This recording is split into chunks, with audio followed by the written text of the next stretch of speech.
राम लक्ष्मण सीतेच्या शोधात होते. सीतामाता रावणाने लंकेत नेली होती. हनुमान, जांबवन, अंगद आणि वानरसेना सीतेचा शोध घेण्यासाठी समुद्रकिनारी आले. समोर 100 योजनांचा विशाल समुद्र होता. तो पार केल्याशिवाय सीतेचा ठावठिकाणा लागणार नव्हता.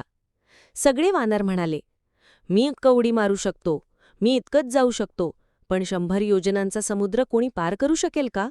याबद्दल शंका होती. तेव्हा जांबवन म्हणाले, "हे हनुमंत, तुला स्वतःची ताकद विसरली आहे. तुझ्या अंगात अपरंपार बल आहे. उठ, सीतेचा शोध तूच लावू शकतोस." जांबवनांच्या शब्दांनी हनुमानाला त्याचं खरं सामर्थ्य आठवलं. तो विशाल झाला, पर्वतासारखा उंच झाला आणि म्हणाला, "रामकाजासाठी मी काहीही करू शकतो." हनुमानजीनं उडी मारली आणि 100 योजनांचा समुद्र एका झटक्यात लांघायला सुरुवात केली. समुद्राच्या मध्ये त्यांची अनेक परीक्षा झाली.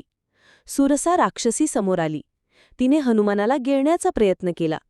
पण हनुमानाने बुद्धीने स्वतःला लहान केलं, तिच्या तोंडात जाऊन लगेच बाहेर आला. सिंहिका राक्षसीने हनुमानाची सावली पकडली, पण हनुमानाने तिला पराभूत करून समुद्रात संपवली.